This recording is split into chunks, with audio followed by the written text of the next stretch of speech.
Good evening, everyone. Welcome to the Gray Area. Good evening, everyone. I'll open in prayer. God, please open my mind to new ideas, possibilities, and perspectives. Give me the ability to discern the truth. Help me to connect with others despite our differences. Lord, please don't let me lean on my own understanding. We invite you into this conversation. Have your way. I'll go right into the Gray Area introduction. Have you ever thought to yourself, what is God's perspective on my situation? Does it align with his perspective? Introducing the Gray Area. The Gray Area is designed to challenge your thinking. As many times we don't realize it, but the way we're raised, the things our parents taught us, school, society, and experience all play a part in how we think and perceive things. Perception is everything. We're both mothers, wives, daughters, friends, ordinary women who love God. Yet our one goal, our one desire is to please him, integrate his way into our lives. This is not always easy, especially when we've been programmed to think a certain way. However, God has purposed us to challenge others on their very belief system. Does it align with his? We often try to see things black and white, wrong and right, good and bad, but this thing called grace and love does not allow us to see things so simple. Everyday conversations, discussions, and situations through the lens of God is our prayer. We invite you to listen to our conversations and chime in. Perspectives matter. Before we get started, we just wanted to remind you guys how we really want to include you in tonight's conversation. If you want to participate, all you need to do is hit *6. You'll be placed in the queue, and we'll be able to take your call from there. Jashura, you want to set the table? I guess so. Today, I guess it's a good topic for this week for me because I think today, for me, I wouldn't say it's a failure, or the kids would be like epic fail. Today was an epic fail, but I set out to do so many things and accomplish today, and I just had so many things on my mind that I didn't actually get those things accomplished. So, today the conversation is going to be based around failure, and is failure real? Is it all about perspective and how we look at failing, or is failure something that's actually a real thing, So I would love to get everyone else's perspective. I know I guess I'll just start by saying that I think there's two ways. I think sometimes when we set standards for ourselves and we don't meet those standards, we could feel like we failed, like how I'm feeling today, but it's not. I think it's failure is when, and this is going to sound so like cliche, but failure is when you stay down, in my opinion. That's like a real fail. So I guess failure is real, in my opinion, because there are those people who stay down and don't, and I guess by the end of this conversation I'm going to have a whole different definition, because I guess yesterday I was saying something else, but right now I think failure is just when you stay down. Like today I feel down, but tomorrow, like I put a time limit on how long I get to, feel bad or feel sad about not accomplishing my goals. I don't let them linger. Tomorrow's going to be a new day, and I'm going to be able to get back on track. So I don't know. How do you feel, Shanae? I think you raised a very interesting point. I guess I would have said, without considering the stay down part, that failure is not real. But I never considered, like you said, for those who kind of wallow in failure and kind of stay stuck. So I guess that kind of challenges me to look at it in a different perspective. Is staying stuck a part of failure? Is that what failure is? I think probably if you asked me this question 10 years ago, like you said, a lot of what we do is based on our expectations. And, even for myself, we all have goals in our mind that we're set out to do, and sometimes when they don't work in those time limits, we automatically assume that we've failed because we didn't reach those goals. I would like to say now that I'm a little bit older and more mature, I look at it different, and I think that despite me having certain goals, that how would I say this? Despite me having certain goals, I think it's all part of my progression and maturity and growth. So I think failure is not real.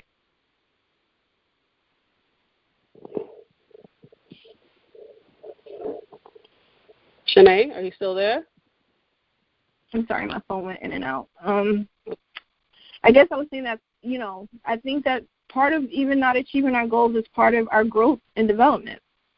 So I would almost say that it's not real. Okay. So do you think that if you set a goal for yourself and you don't accomplish it, what do you consider that to be then? I just think I think we talked a little bit about something earlier this year, and I kind of made the analogy to like science. I just think it means it's just challenging you to kind of retweak it. Life doesn't always. I feel like God always has a will for our lives, and we have our will too. And I'm learning that sometimes when things don't go a certain way, it's just a matter of tweaking or timing. And I'm learning that sometimes things need to happen within a certain time. And, my time doesn't always align with that. So I want to say, I definitely have some things that, I didn't accomplish in that time period. But I definitely feel like once it did come together, it was the perfect time, if you know what I mean. Right. So, no, that's true. That's a good analogy. You know what I think too? I think a lot of times being in the society that we live in, where we start school at such a young age. My youngest, Cameron, just started school last week, and I think just with school and conditioning our minds, the mind is such a big part in just our functionality and being productive overall. And I think the school system kind of sets us up to think that there's like a pass and a fail, and if you aren't functioning or performing at a certain standard, then you're less than or you're a failure, So I think us as human beings, and I know, like you said, over time and with maturity, you get to kind of redefine what failure looks like. But I think as a child, we're so conditioned to, if we're not meeting the same goals as everyone else that's around us, then we're not living up to a certain expectation, which leads us to then feel like we are failing, So there is this, I think there is this thing, that's set up. Yeah, that makes you look like if you're not doing this exact thing, if you don't have a degree and you don't have this and you don't have that, then you're failing. If you didn't pass your test or you didn't do this, then you're failing. So I think that has a lot to do with, and I don't know, I think it's kind of parallel too to how many people you see actually make that win or actually succeed, because the lane for success is really small, but the people who kind of are over here, sometimes they don't necessarily feel, and I think I don't know if it's a systemic thing where you think that you have to meet certain standards or your lifestyle has to look a certain way for it to be successful, but I think it comes to a point where you have to be comfortable with yourself.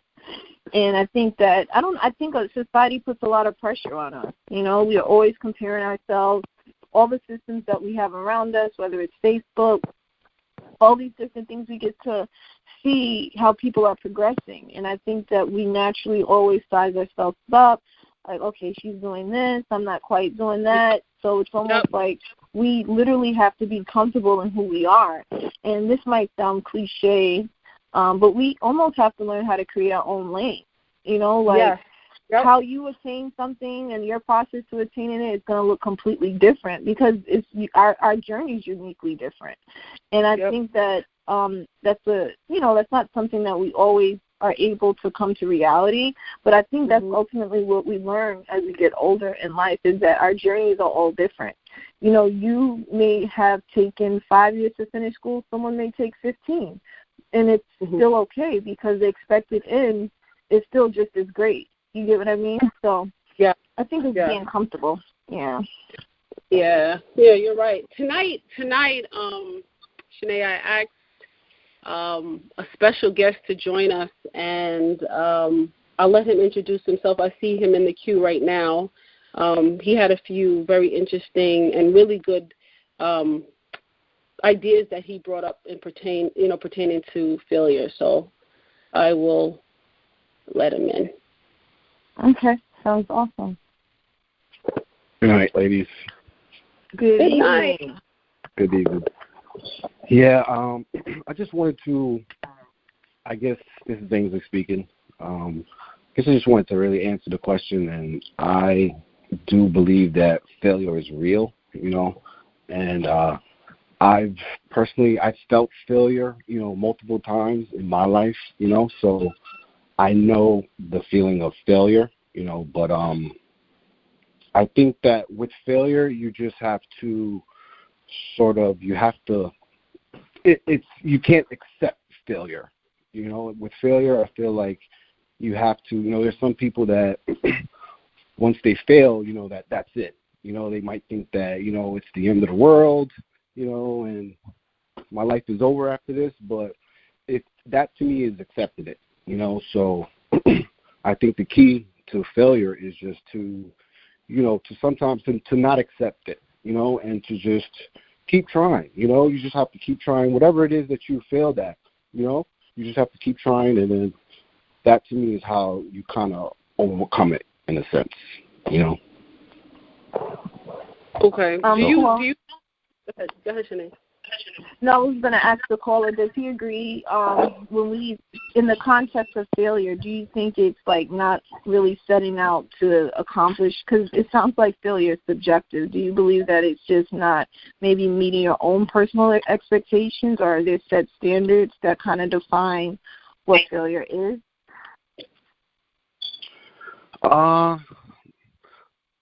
For myself, it's, the times that I've felt failure is just with business, and I've always had it in me that I always wanted to have my own business, and I tried, and I've put money into business, starting it up, put time into thinking of exactly what I'm going to do, and then it fails, and then it's like, you go into this state where it's like,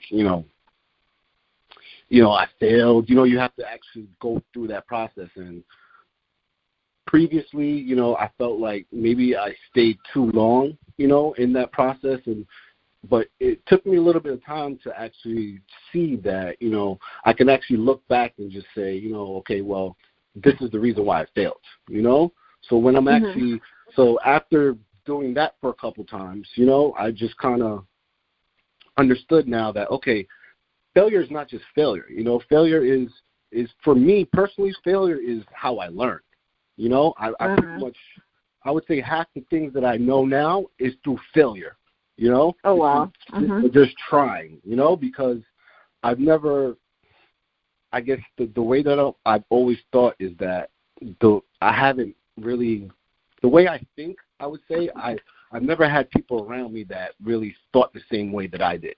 So I've never had a mentor, in a sense. So failure has been my mentor, so. That's powerful. That's really powerful. That is very powerful. Failure is your mentor. So you kind of like learn and elevate from your failures.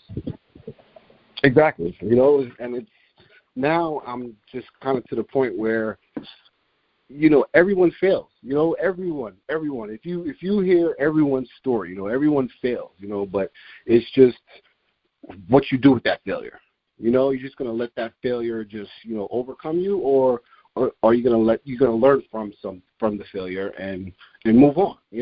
So I think the faster you can move on, is the better you'll actually become.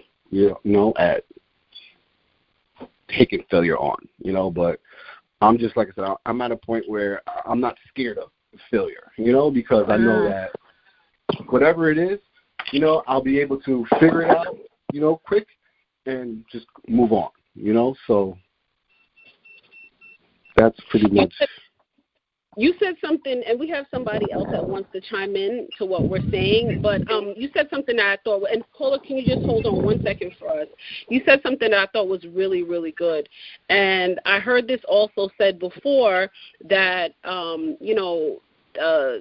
think it was this lady who did like an assessment of, she had a real estate company. It's actually, her name? Cochran, the lady that's on Shark Tank. She had like a TED Talk or, you know, one of those documentaries where she was talking about the differences between her really, really successful real estate clients versus her guys that, or her, you know, clients that didn't make that much money a year. Her that much money a year was, I think, $100,000, but she had people in there making millions, $6 million a year, and she couldn't figure out what's the difference because she's like, is it hard work? What is so different about these two sets of people? And what she realized over time was that it's how long the people that were making the 100,000 wallowed in their failure, how much time it took them to rebound after something that they thought they failed. They lost a deal. They, you know, they weren't at the right place at the right time, those kind of things. And they kind of stayed there a little too long versus the people who were able to kind of bounce back. Just like how you said, you're not afraid of failure anymore. There are a lot of us that think that are not willing to even try certain things because, you know, the failure that comes with it or the possibility of failure is almost like they're so afraid of it that they won't even try or they linger too long in that place. You know, so well, you see, to me, I'm sorry to interrupt you, but to me that is failure. That's failure to me. You know, to not be willing to try at all, you know, or, you know, to me it's failure. You know, like I'd rather try and fail than to not try, you know, so that's just my mindset on that, you know. But yeah, you just can't be scared, you know. So. Right. That's good, Tom. Right. That's really good. All right, Ainsley, we'll get you right back in. I want to hear what the next caller has to say.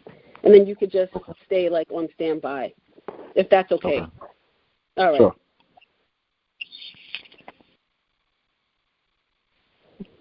Hi, caller. Hi, guys. Hi. Good evening. I just want good evening. I just wanted to say what I heard in the speaker before was strength and understanding that he opened the right door. So let me go into what I think. You know, I think that failure is a personal disappointment that someone sets out to accomplish within themselves. And when you don't accomplish what you set out to accomplish, you look at that as failure and not realizing that you probably just are not opening the right door. Because even when you don't accomplish something, but you open the right door, the ability to keep opening that door because you liked how you felt, even though you didn't meet your expectation, you still want to open that door again. So when I hear the last caller speak, what I hear is strength. And I don't think he hears that in himself when he speaks, but I hear strength. Like, wow, the ability to keep opening the door until the right one opens, and finally I found the right one, and I'm going to ride in that right door, is just a gain. You know, it's not failure to me. I don't look at it as failure. I look at it as accomplishing my expectation.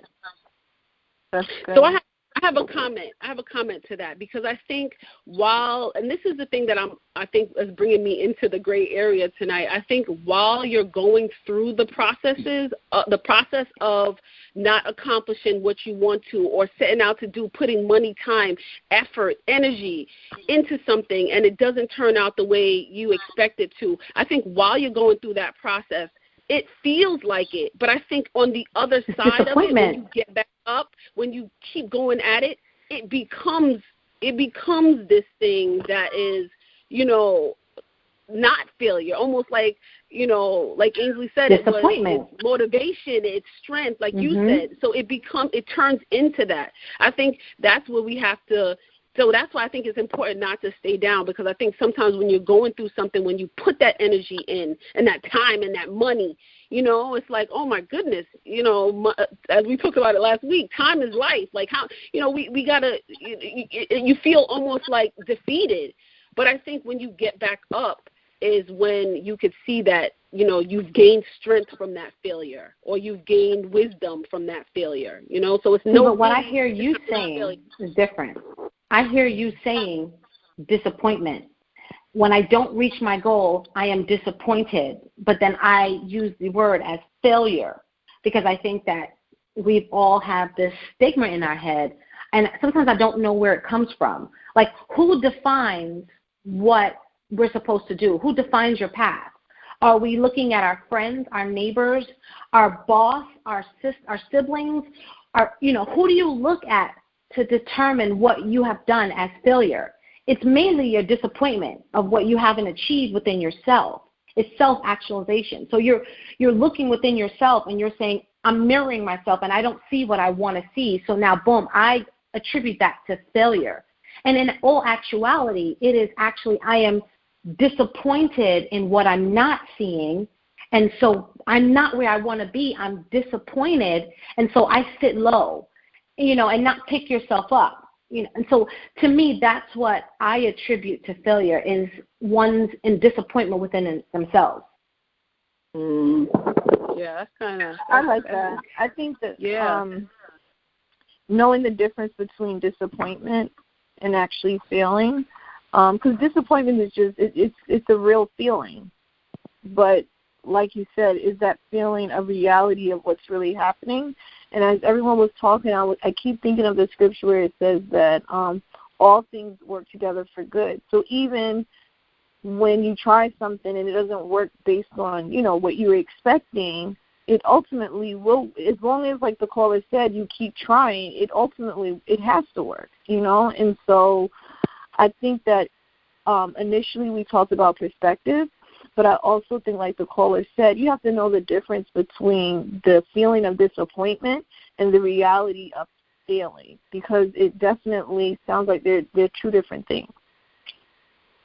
That scripture that you just said, that is such a motivating scripture to me, because just like, I guess now I'm calling it disappointments or failures or, whatever what we say when we feel that down feeling that we didn't accomplish our goal, when you can lean on that word to say, all things are working together for my good. So even though this might not look like I want it to look right now, I believe that everything is going to come together. So I think that even in itself motivates, us to keep moving forward, because we know that, like God's hand is on everything. He's at the center. So to me, it's like, if you could keep that at the forefront of your brain, I think you can always get up and keep going. So I like that.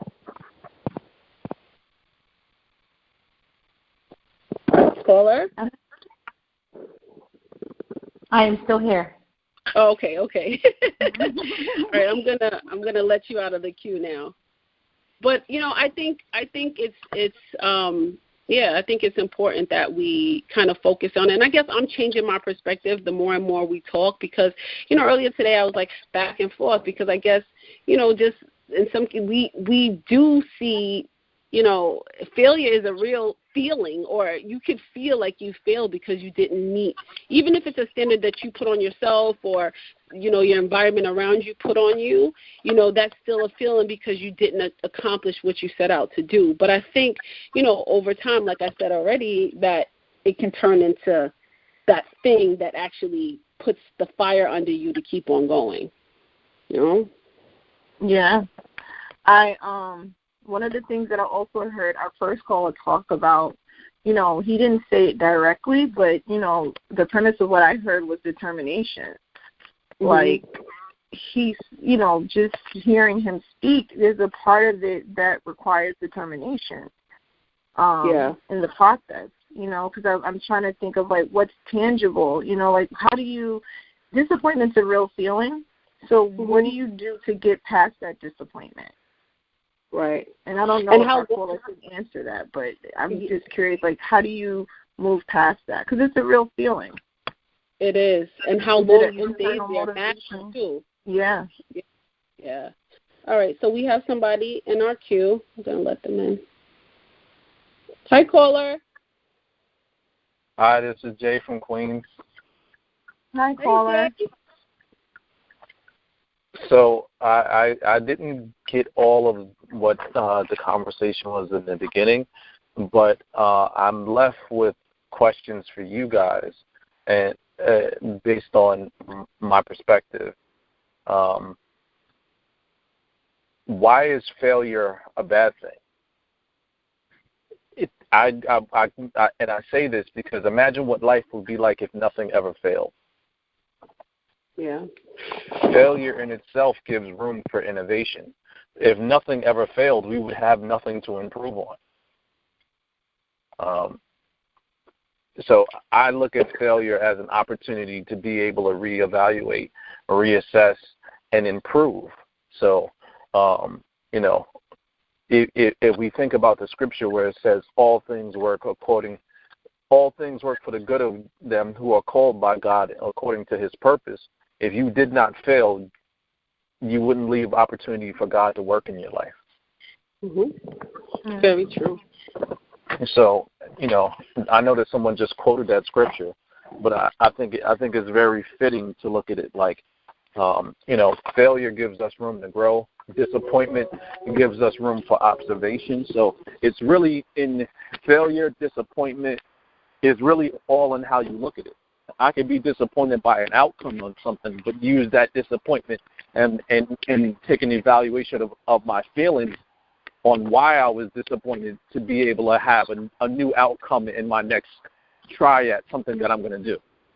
Mm-hmm. So when I was disappointed about failing the Series 7 the first time, I looked at my test scores, looked at the areas that I didn't do as well in, so that when I took it the next time, I eventually passed it.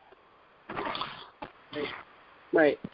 So there has to be a willingness to kind of move past it. I think one of the questions that we asked as we're kind of wrapping up, I don't know if anyone's on the line or someone that I hear this, we are all faced with disappointment, but just for someone who's kind of struggling in that season of just being disappointed, how do you move past that disappointment so that you can then continue to keep going? Because that's a very real place for some people. Some people struggle with that. So do you have anything that you maybe could offer someone that may be in that position, caller, that's kind of stuck?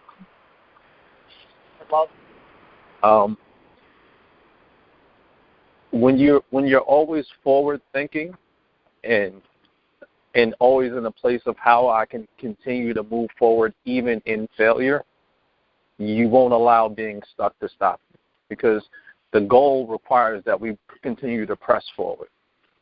So I could fail 1,000 times. Thomas Edison failed 1,000 times before being successful at the light bulb. But if he stopped at the first failure, he would have never made it to complete his goal. So what keeps me motivated is always being goal-focused or dream-focused. My goals are my personal things. My dreams are those things that is going to affect everybody around me. So if I don't keep those things in perspective and always look at that, my dreams of what I want to do for my children, the dreams of what I want to do for my community, the dream of wanting to have a legacy that's greater than just my lifetime.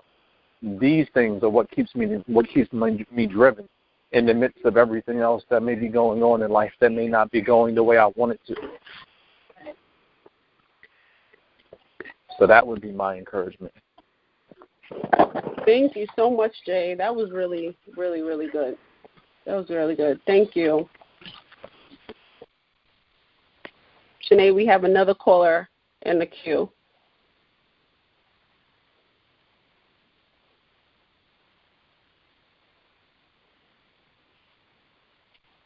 Hi, caller.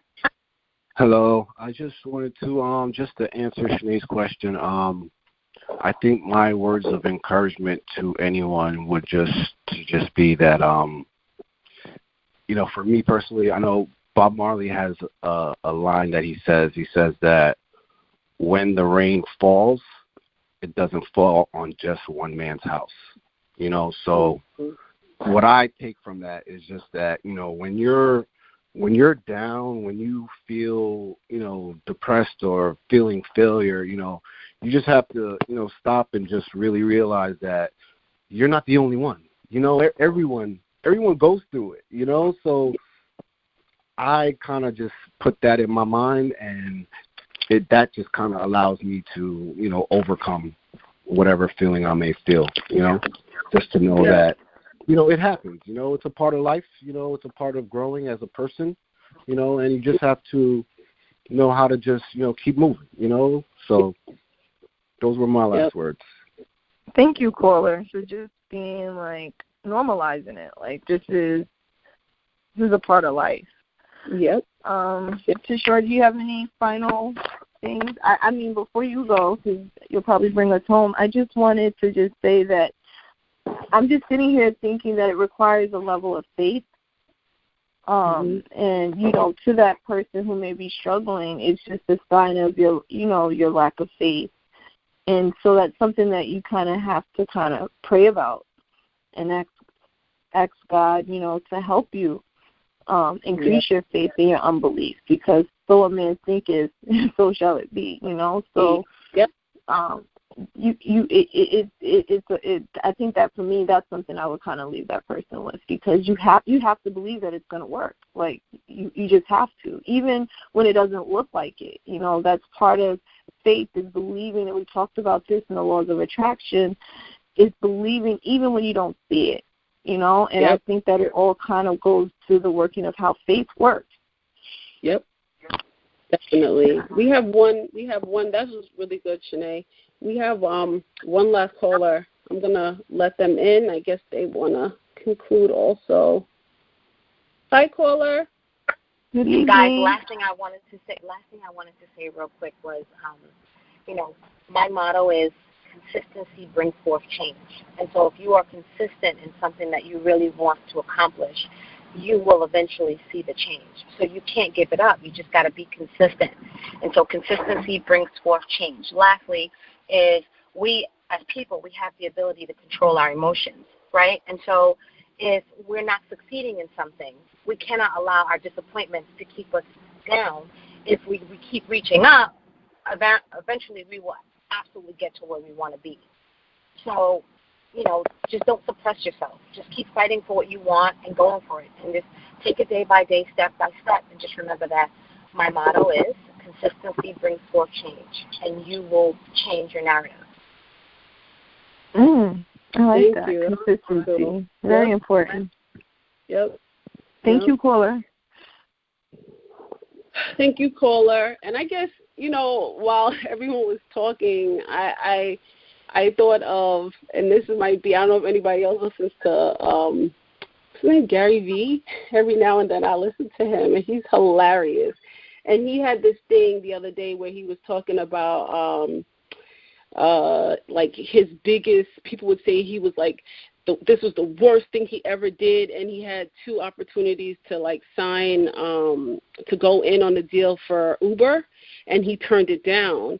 And he said he doesn't make any regrets about it. He doesn't fuss about it. Anything that he doesn't do, he doesn't fuss about it. He said, why? Because he thinks about what the other possibilities could have been. He's like, think about it. He's like, if I signed that Uber deal, I probably would have been in China, where, you know, because they would want me to talk in front of all these people and do all this stuff, and I'd probably have to cross the street where a big bus would run me over, and I'd be dead by now. You know, it was just crazy. But, you know, you don't know why those things happen, and I think sometimes we should just accept where we are and the decisions that we make, and know that God is in control of everything, you know, and he makes no mistakes.